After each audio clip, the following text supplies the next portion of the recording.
Am I the arsehole for telling my girlfriend that we are done if she doesn't want another kid in the future? Background, I'm 28 with no kids.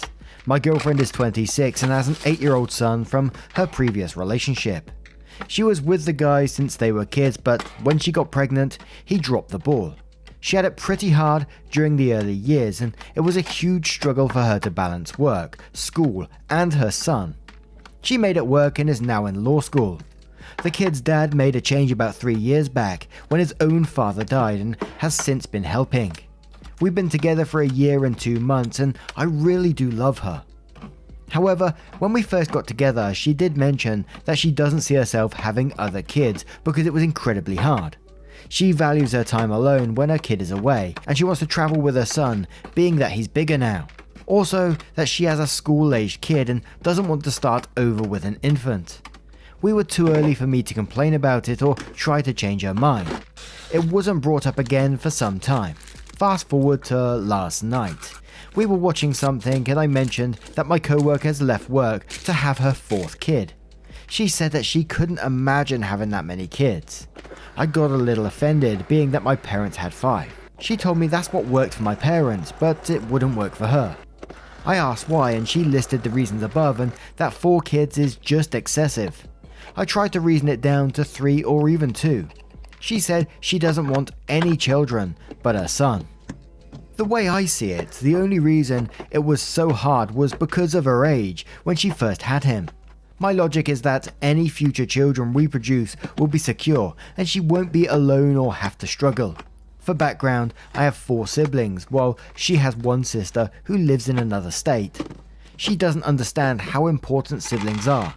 I told her if she's unwilling to have even 1 child for me in the future, then we are done.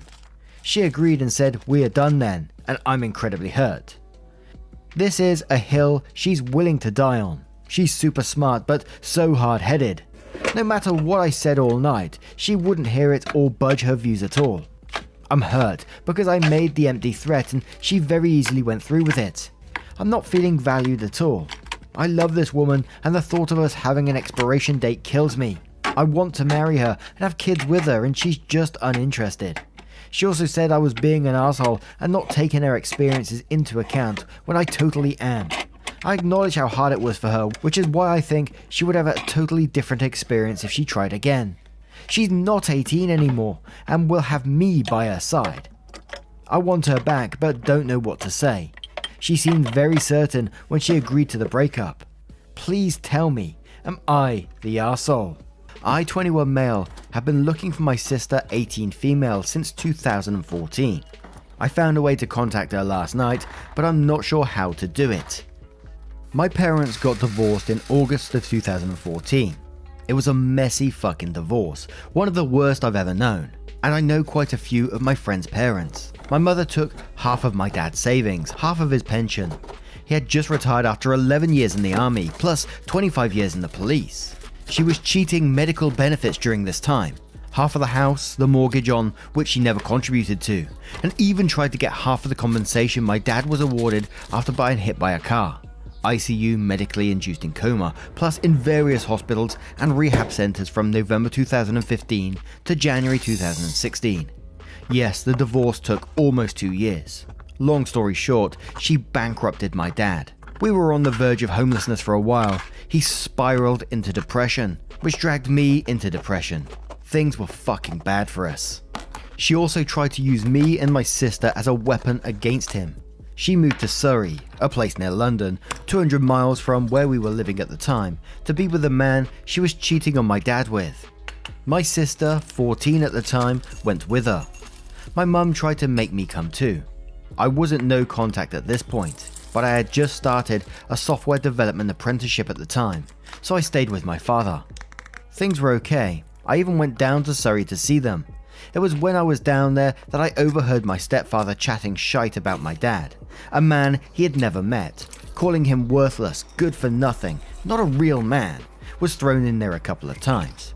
She was laughing along all the way. Obviously I was upset. When I got back home I texted her to let her know that I knew what he had been saying.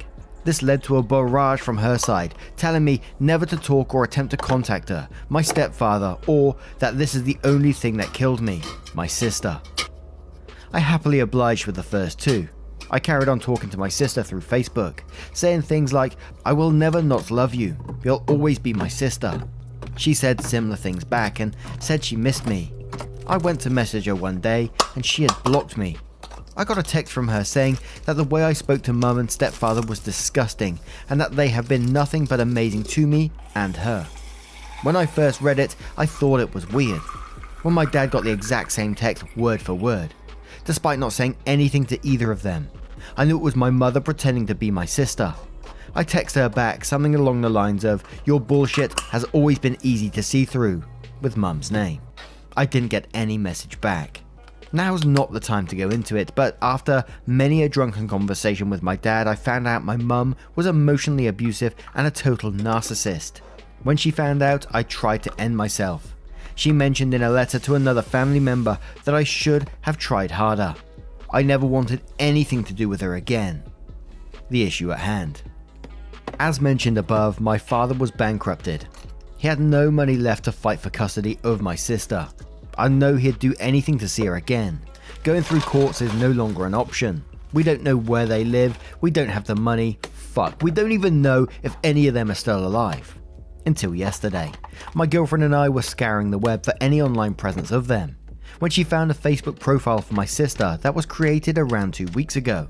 It only has one profile picture and the privacy settings are pretty much maximum. You can only message it.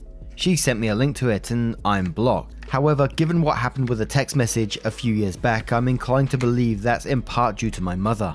Maybe I'm being stupidly naive and my sister really doesn't want anything to do with me. So here's my dilemma. Not only has my sister been cut off from me, she's been cut off from her entire family. All her aunts, uncles and grandparents are not allowed to contact her, lest they corrupt her, mother's words, into seeing me and my dad. I can message my sister if I create a new Facebook account, even if it's just to let her know that whatever she's been fed about mine and my father's feelings about her are lies, and that we still love her. Even if it's just to let her know that her nan thinks about her every day, and she could die happy after just one phone call from her. The issue is, I don't want her mother intercepting the message and making things worse for her or us. I'm sure her account is heavily monitored. I might sound crazy to a lot of people, and I know there's two sides to every story, including this one. But I promise you, on my own life, living under my mother is like living under a dictatorship. Your thoughts aren't your own. It's horrible. She will start university in September, I assume. I'm thinking the best way to do this is to message the account around October time. The thing is, I don't know if I'm emotionally ready to be told to go fuck myself by her. My dad's therapist has said there's a very real possibility my sister grows to become like my mother.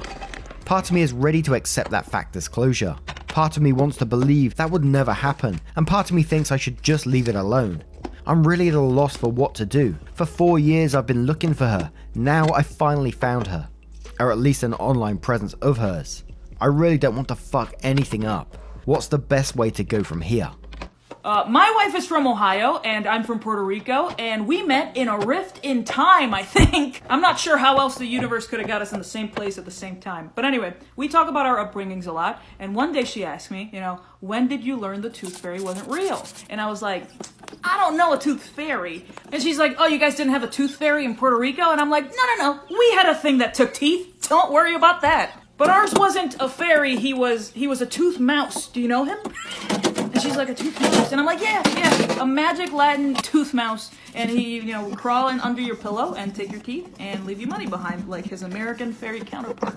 And without missing a beat, she's just like, why would you believe that a mouse has that kind of power? Bitch, at least my thing is real! A mouse is a real creature. The closest thing you got to a real tooth fairy is Dwayne "The Rock" Johnson. And she's like, why would a mouse need that kind of money? And I'm like, I don't know the mouse economy, okay? I would presume he's buying a comically large block of cheese, alright? Now leave me and my creepy ratatouille alone. Oh no, 'cause true colors don't blend, they don't blend. 'Cause true colors don't blend. Yeah, true colors don't blend. 'Cause true colors don't blend. Keep talking, I'm smiling ear to ear.